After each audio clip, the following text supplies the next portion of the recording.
Americans are the best consumers on the planet, and it's really not even close.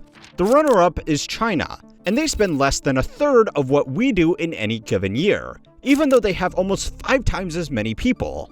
It might not always feel like it, but by global standards, we are incredibly rich. We love buying shit, and we aren't afraid of going into debt to keep doing it.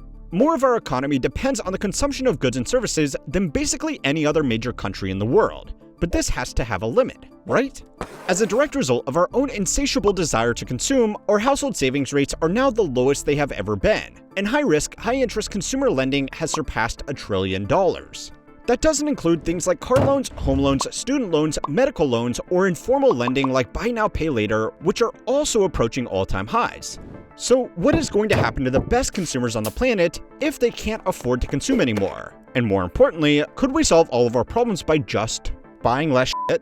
The ocean of debt is getting deeper, but there are indications that some are doing a better job treading water. Americans taking on more auto loan debt than ever before. It's probably because they're just rejoicing in the fact that they can get a car again. Holy bejeez, I don't know if I can do this, but I need the car. Amazon, Target, and Walmart are already offering discounts to consumers. Don't make enough money to meet the minimum cost of living in New York City, and nearly 80% of households are considered housing burden, which means more than 30% of household income is going towards rent. According to data from the World Bank, America is responsible for about a third of all consumer spending worldwide, even though we only represent 4% of the global population. According to the same report, consumer spending is now 69% of our total economy. For comparison, in the second largest consumer market in the world, China, consumption only accounts for 38% of their GDP. Now, that might be a bit of an unfair comparison. Outside of its major cities, China still has a lot of people who are very poor and don't buy things beyond the bare essentials. The European Union is a more comparable peer, but when counted as a single group, only 51% of their GDP is tied up in consumer spending, and as time goes on, they are spending less and less while we are spending more. By basically any metric, Americans are the best consumers on the planet, and this wasn't by accident.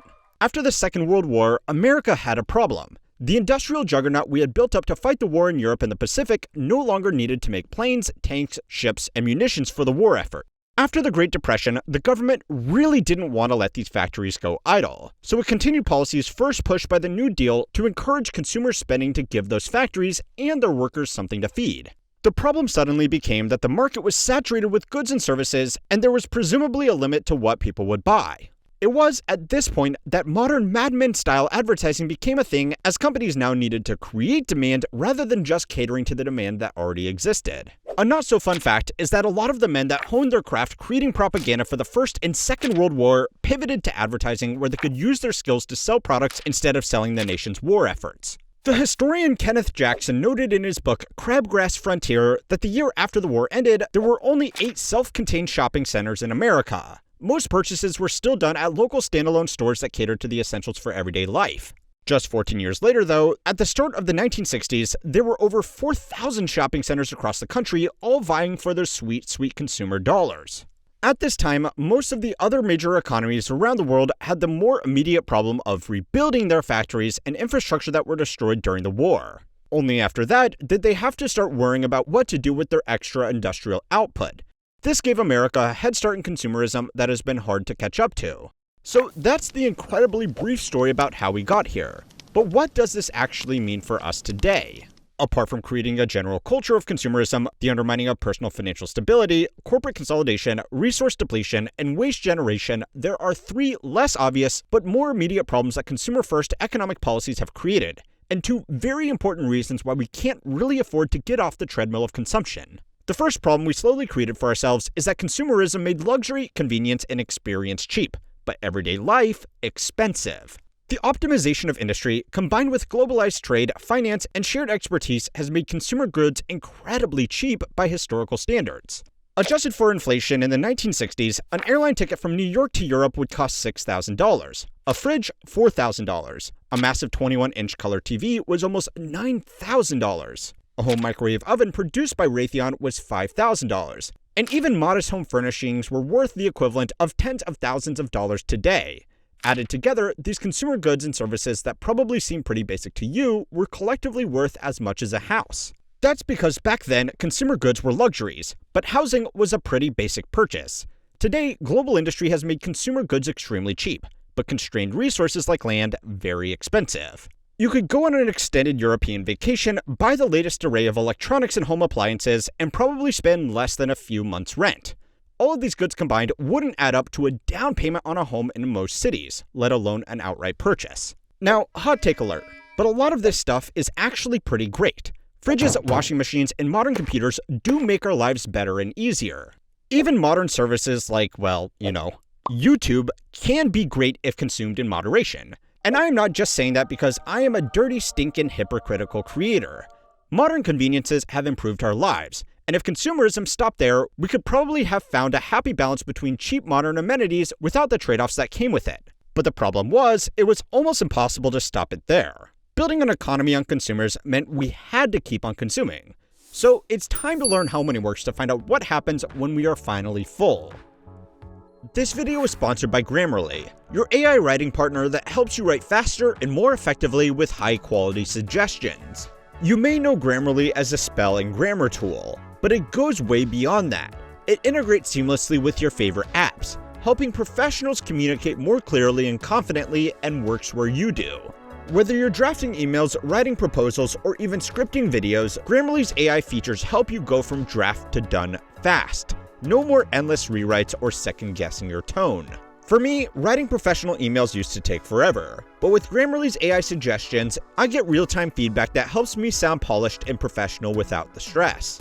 One of my favorite features, Grammarly tailors suggestions based on your audience, because writing to your boss is different from texting your friend. Grammarly is completely free to try. Just sign up and download using my link in the description.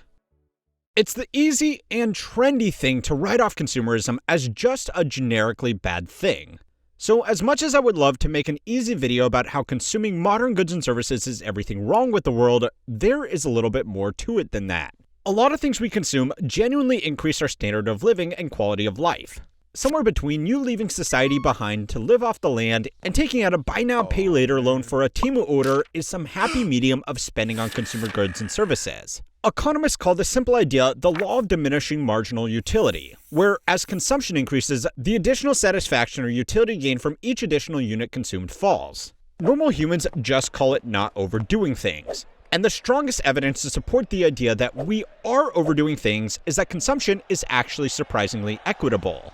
According to data prepared by the US Bureau of Labor Statistics, the lowest quintile households spent approximately $1.37 trillion on personal consumption in 2022. The top 20% of households, on the other hand, spent just over $6 trillion. This still means that the wealthiest households are spending more than 4 times as much on consumer goods and services as the poorest households. But that's still relatively equal considering that the top 20% of households earn more than 14 times as much. So, what does this tell us? It shows that for most people, there is a basic level of consumption that is needed to live a normal life. And especially here in America, there are certain expenses that are really hard to avoid. According to the report, the biggest cost for most people was, unsurprisingly, housing. Housing can't be mass-produced in a factory on the other side of the world like most consumer goods, so it's become really expensive. We have already covered that problem. Transport was the other major cost for most households, as in most parts of the country, you need a car to get around, and for low-income households, that is a serious financial commitment. This can also be traced back to the consumer boom of post-war America as lobbying from the automobile industry to build car-friendly cities. And the mass adoption of remote single-family suburban developments meant that most of America was built around the car. The few East Coast cities that are either walkable or have reliable public transportation are unrealistically expensive for low-income households in other ways. So without a lot of sacrifices, most people are forced into owning a car. Personal spending on healthcare is also a uniquely American budget item that pushes up our numbers without really delivering results any different from those godless freedom-hating Europeans. Either way, it's easy to blame consumerism on consumers, but a lot of these expenses are extremely hard to avoid, even if people don't have the money to pay for it. According to the same report, this consumption of the bare essentials meant that the bottom 20% of households were spending $727 more than they made after tax every year. Now, you might be wondering, how can a household spend more money than it makes every single year? The answer is debt, of course, but also the people in the bottom 20% change every year. If someone loses their job and it takes them a while to get work again, they may end up in the bottom 20% temporarily until they find a new job and jump back up to whatever income bracket they were in before. This means that they will go through their savings or rack up debt to keep themselves functioning, but they should be able to recover once they are back on their feet. An inconvenient side effect of this consumer-driven debt is that people in debt also make for better, more motivated workers because they need to work or else. Studies by the National Institute of Health found that workers with high levels of debt were less likely to change jobs, more likely to work unpaid overtime, and less likely to make demands for better pay and benefits. Now, even if you are responsible with your borrowing, it can be really hard to maintain modern living standards as more of what we consume transitions to being subscription-based. Even if you do save diligently for purchases, sometimes it's not even possible to pay upfront anymore. So you need a regular income to make sure you can cover next month's round of automated deductions from your bank account, whether it can be from American Express, Netflix, Hulu, Afterpay, your student loans, car loans, AT&T, Adobe Creative Cloud, Microsoft Game Pass, Peloton, or if you are a true power consumer, all of them at once. If you lose your income for any reason, you don't actually own anything to tide you over, so it's a lot easier to fall behind a lot faster. Now, the bad news is that as jobs become less secure, regular layoffs become the corporate norm, and work becomes less formal, most people are going to experience this fun little financial roller coaster at some point in their life career. Data from the Fed showed that at the height of the pandemic-era stimulus, the fastest-growing share of retail consumer spending came from low-income earners. This was simply because stimulus checks let them make purchases that they weren't able to afford before. Since then, growth in spending from high-income earners has more than doubled that of low-income earners. Companies have seen pandemic-era wealth accumulation and gone upmarket on most of their items, catering to the group of consumers that still has purchasing power. So if anybody really has the power to stop their consumption, it's high-income earners. And on an individual level, that's probably a really good idea. A report by the Wall Street Journal has found that the US economy as a whole now depends more on the spending habits of the top 10% than ever before, because they are the only ones that can reliably afford high-margin non-essentials. In such a consumer-centric economy, protecting those rich people who are the consumers becomes the most important objective, even though protecting workers would be a better long-term solution because better paid and more productive workers turn into consumers anyway. An alarming amount of extremely high-income earners are living paycheck to paycheck because companies have gotten so good at making sure that there is always something to purchase. Advertising and marketing have grown in line with consumer spending and now, by themselves, represent as much as 5% of GDP, and the formula has been perfected over the decades. So yeah, a pullback in consumption, especially imported low-quality goods, is probably a good idea as an individual, but on a nationwide level, it could get very scary. Our status as the biggest consumer market in the world gives us a lot of advantages. The reason that America has so many of the world's largest companies is because if you can scale a business to address the entire US market, it's already big enough to be globally dominant. And yeah, as dumb as the current trade wars might seem, we do have a lot of negotiating power because everybody wants access to our consumers. The American economy has been growing much faster than most countries in Europe, and even now most countries in Asia. But more of that than ever is just fueled by consumer spending of increasingly expensive goods and services. It doesn't help that a lot of this spending has been fueled by debt in some variety. Consumers are also fickle beings. Basing so much of our economy on highly indebted consumption means that if people get scared all at once about even the possibility of a recession and decide to be a little bit more careful with their money, that will cause a recession. Eventually, debt can only get us so far, and to be reliable consumers, we need reliable incomes. Unfortunately, the last real problem with this is that a growing share of this consumption is being provided by a rapidly shrinking share of suppliers, which is going to make issues like consumerism almost impossible to unravel.